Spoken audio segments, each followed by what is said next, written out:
미라지나트입니다. 즐거운 한가위 연휴 되시고 계십니까? 미라지도 연휴 보내면서 꾸준히 만들어내고 있습니다. 간밤에 우리 샤 자크와 겔구루 그리고 우리 퍼스트를 작업했습니다. 요새는 거의 하루에 MG 한 개씩 찍어내는 것 같은데요. 날씨가 더 추워지기 전에 부지런히 작업을 해보려고 합니다. 자, 오늘 여러분께 소개할 거는 먹선 넣기입니다. 먹선 넣기라고 그래서 기본 도색을 칠한 다음에 디테일을 살려주기 위해서 하는 다음 공정입니다. 자, 여기 보시면요, 지금 방금 이렇게 도색을 끝난 자크를 볼 수 있는데요. 기본 도색을 칠해놨지만 뭔가 이렇게 슴슴한 걸 볼 수 있어요. 아직 디테일이 다 살아나지 않아서 그러는데요. 이런데 보시면 이렇게 선 파놓은 것처럼 이렇게 몰드가 있습니다. 이런 몰드가 기본 도색만으로는 쉽게 도드라지지 않죠. 그래서 우리가 이 몰드를 이렇게 살려주는 작업을 하게 됩니다. 이걸 먹선 넣기라고 그러고요. 이 선 이렇게 파져 있는 거를 패러라인이라고 그럽니다. 자, 방법은 간단합니다. 이렇게 사용하시는 에나멜 도료, 라카 도료를 했을 경우에 에나멜 도료 검정이라든지 XF63번 점원 그레이 정도를 이렇게 신너에 에나멜 신너에 풀어가지고 아주 묽은 상태로 해서 잉크처럼 찰랑찰랑 있는 묽어야 됩니다. 묽어야 쑥 들어가고요. 그래서 붓에다 붙여서 자, 이런 식으로 패럴라인 이 사이에다 이런 식으로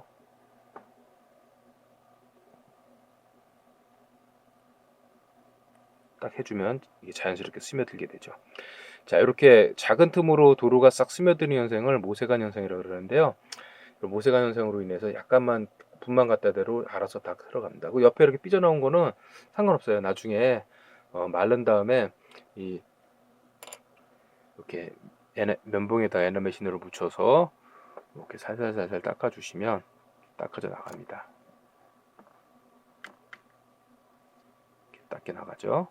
자, 이런 식으로 해서 지금 이렇게 몰드에다가 먹선을 다 채워주는 건데요. 이렇게 함으로써 숨겨져 있던 몰드가 살아남아서 훨씬 모형이 디테일해집니다. 이런 작업은 기본 도색 후에 꼭 해줘야 되는 작업이고요.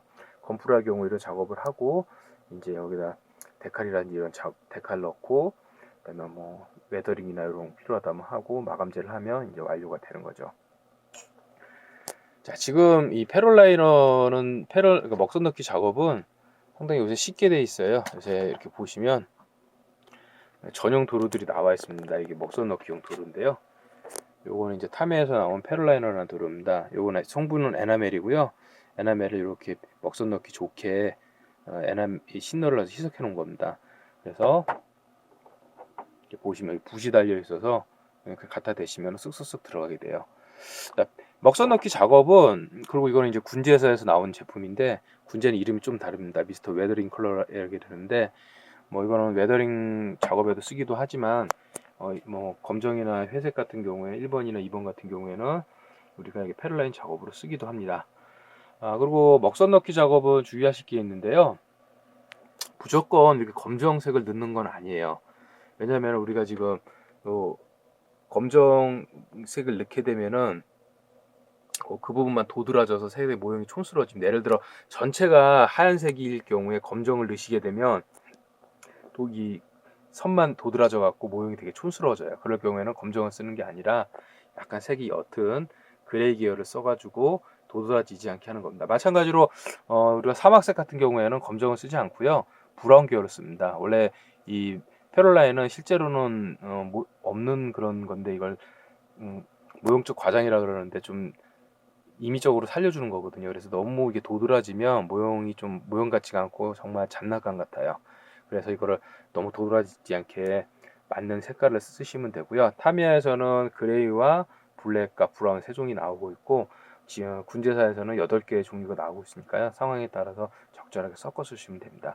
그리고 또 건프라에서 주의하실 게 있는데 이런 관절이라든지 이런 부분에 그 에나멜이 닿게 되면 타미야는 깨져요. 건프라 크랙이라 그러는데 이 사출 과정 중에 색을 내기 위해서 알료를 썼거든요. 그게 결합력을 약하게 합니다. 거기다 에나멜 신너가 닿게 되면 다 깨져버립니다. 그래서 관절이라든지 손가락 부분은 절대 닿지 마시게 돼야 돼요. 이런 관절이 아닌 부분을 해주셔야 되고요.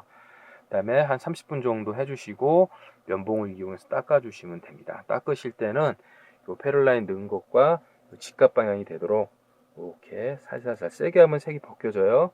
그리고 같은 방향으로 하면 싹 닦여 나가죠. 그래서 이런 식으로 닦아주시면 됩니다. 닦을 때는 꼭 면봉이 아니더라도 못 쓰는 천이라든지 이런 걸 이용해서 닦아주셔도 됩니다. 자, 그렇게 해서 참 지루하지만 작업이 재밌는 작업이거든요. 이 작업을 하고 나면 또 전혀 다른 나의 모형이 나오게 됩니다. 그 이후의 작업은 데칼 작업인데요. 데칼은 나중에 소개하게 되죠. 자, 이상 미라지 다이어트였고요.